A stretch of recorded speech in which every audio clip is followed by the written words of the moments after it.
Welcome to Shashtika சமையல். Today Shashtika சமையலில் என்ன பார்க்க போகிறோம்னா ஒரு சூப்பரான ரொம்ப டேஸ்டான வாவல் மீன் வறுவல் எப்படி பண்ணுறதுன்னு தாங்க பார்க்க போகிறோம். இதுக்கு ஒரே ஒரு மசாலா போதும். வீடியோவை ஸ்கிப் பண்ணாமல் ஃபுல்லாக பாருங்கள் ஃப்ரெண்ட்ஸ். மறக்காமல் நம்ம சேனலை சப்ஸ்கிரைப் பண்ணி வச்சுக்கோங்க.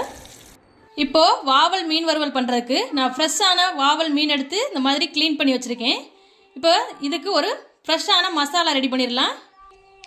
இப்போது மசாலா செய்கிறதுக்கு நான் ஒரு 20 வரமிளகா எடுத்து ஒரு 10 நிமிஷம் ஊற வச்சு வச்சுருக்கேன். வாங்க இதை அம்மியில் அரைச்சி எடுத்துக்கலாம். இப்போது அம்மியில் நம்ம மிளகாய் சேர்த்துக்கலாம்.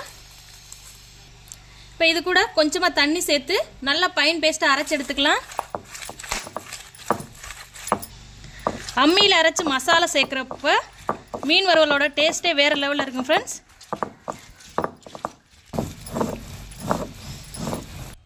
பாருங்கள், நல்லா பேஸ்ட்டாக ஃபைன் பேஸ்ட்டாக அரைச்சி எடுத்தாச்சு. இதை ஒரு பிளேட்டுக்கு மாற்றிக்கலாம்.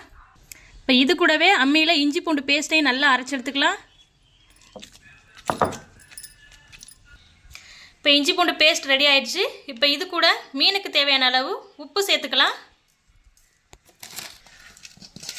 இப்போ அதை நல்லா கிளறி விட்டுக்கலாம். மீனில் நல்லா சாறுற அளவுக்கு நல்லா கிளறி விட்டுக்கலாம். இப்போ இது கூட மீனுக்கு தேவையான அளவு மஞ்சள் தூள் சேர்த்து நல்லா கிளறி விட்டுக்கலாம். கூடவே இஞ்சி பூண்டு பேஸ்ட் ஆட் பண்ணி கிளறி விட்டுக்கலாம். இப்போது அம்மியில் அரைச்சி எடுத்து வச்சுருக்கிற மசாலா சேர்த்து நல்லா கிளறி விட்டுக்கலாம்.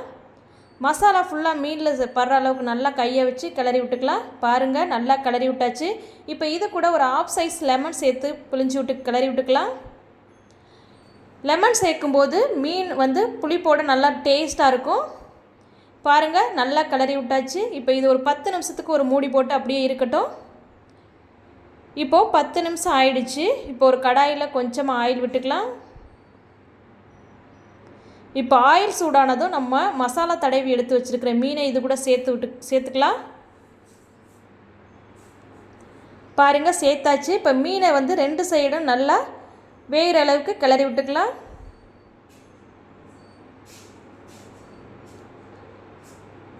பாருங்கள், நல்லா கிளறி விட்டாச்சு.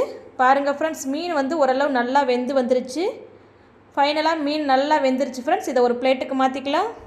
இப்போ இதே போல் நம்ம மசாலா தடவி வச்சுருக்கிற எல்லா மீனையும் போட்டு எடுத்துக்கலாம். பாருங்கள், எவ்வளோ அழகாக சூப்பராக அருமையாக வந்திருக்குன்னு. இப்போது இதையும் நம்ம பிளேட்டுக்கு மாற்றிக்கலாம். பாருங்கள் ஃப்ரெண்ட்ஸ், நமக்கு தேவையான சூப்பரான வாவல் மீன் வறுவல் ரெடி ஆயிடுச்சு ஃப்ரெண்ட்ஸ். பாருங்கள், எவ்வளோ அருமையாக வந்திருக்குன்னு. நீங்களே இந்த ரெசிபியை ட்ரை பண்ணி பாருங்கள். ட்ரை பண்ணி பார்த்துட்டு டேஸ்ட் எப்படி வந்துச்சுன்னு கமெண்டில் மறக்காமல் சொல்லுங்கள் ஃப்ரெண்ட்ஸ்.